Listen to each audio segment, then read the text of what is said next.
Back, ladies and gentlemen, with the Season 7 Swain Valley Lead Championship. Best of 5 here between first seed Think Twice, Die Once, and third seed the Red Hot SS Boosted Friendship. I'm AJS0. I'm here with just Dan and Thrifty Senpai. Good to be here. Glad you could join us, Swift. It was tough.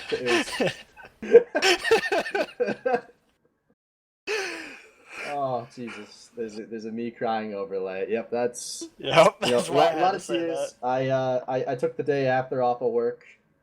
Had to recover from the belligerent hangover I'd given myself. Did you really? It was for unrelated reasons, but yeah.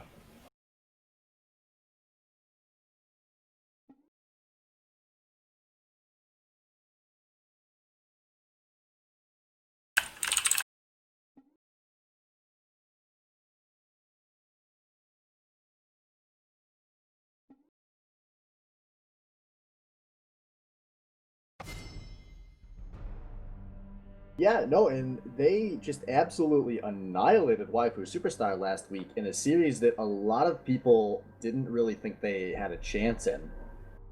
And they definitely proved they were here to stay last week, which we've known all season long. There's a ton of talent position by position on that team. And it's not that they've ever been bad, it's just that they've been inconsistent. And last week was really their biggest streak of hits yet.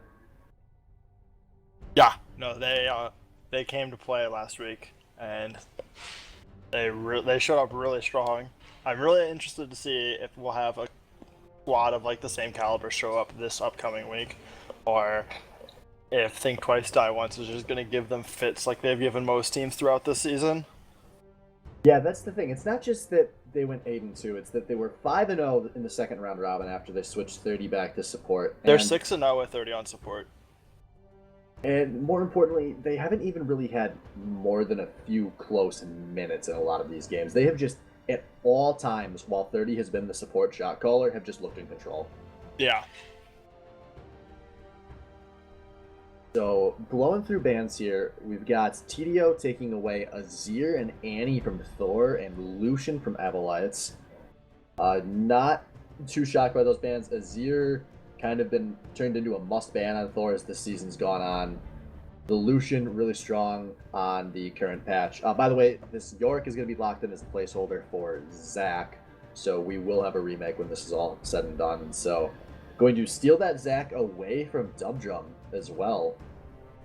I feel like Zac and Lucian will be the really originally I was feeling Zac and Lucian would be really heavy picks, but the fact that they banned it when they had first pick, that means that either they prioritize the Zac that much over Lucian, or Ghost 32 actually doesn't play much Lucian, which is like the power 80 carry on this patch. Yeah, that could be a really interesting dynamic as the series goes along, because that's not really the style we've seen Ghost play. It's been a lot of Sivir. He's kind of been more of the utility player, like the steal back role or the reckless role for his team.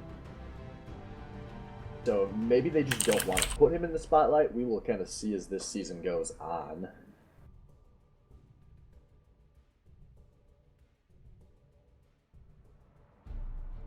Yep.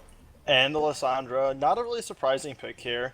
Thor's picked the Lissandra a lot of the times when he doesn't have... In the earlier season, when Azir wasn't available, he was defaulting to Lissandra a lot. And now later on, it's like kind of always been like his fallback role. And it's been like the other champion that he's been seeing success on since Corki has been nerfed and kind of lost his prime spot in the meta. Yeah, and I really like this Lissandra pick for Boosted. Last week in particular, we saw that they were really at their best when they were just playing teams that would dive forward. And, they executed a lot of great tower dives. And Lissandra and Echo, two of the best picks for doing that. And two picks we know they're very comfortable on, so good start to the draft from them. So, Thermidor and Purple are going to go with Orianna and Sivir for the next set of picks here.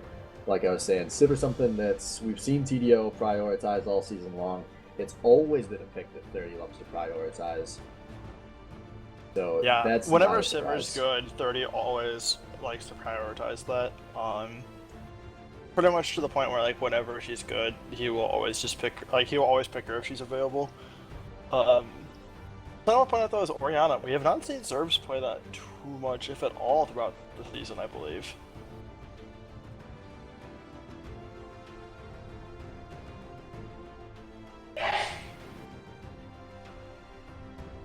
And Zed is a placeholder for Trundle.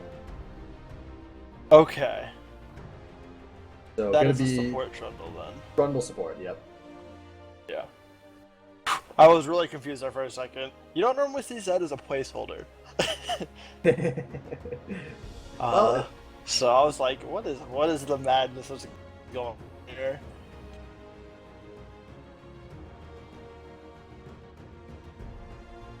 Alright, so last 2 picks going on here for TDO, looking like it's going to be Gangplank locked in for Purple Pickle Pie and Leona for 13. So, been a while since we've really seen Gangplank. Kind of fell out of the meta, especially at the professional level, but this was something that we saw a lot of out of Purple Pickle Pie earlier in the season. And definitely a pick that just works well for him, you know, be high damage, be a carry threat for his team. And this should be 2 really exciting teams here, because it's just going to be 2 walls running at each other and one team falling apart. Yeah, no, both these teams want to do like pretty much the exact same thing. Right. So it'll be very interesting real fast, to see how these all play we're going to need to drop the stream just for a moment. Dan had to reinitialize his microphone, so we are going to go down just about now.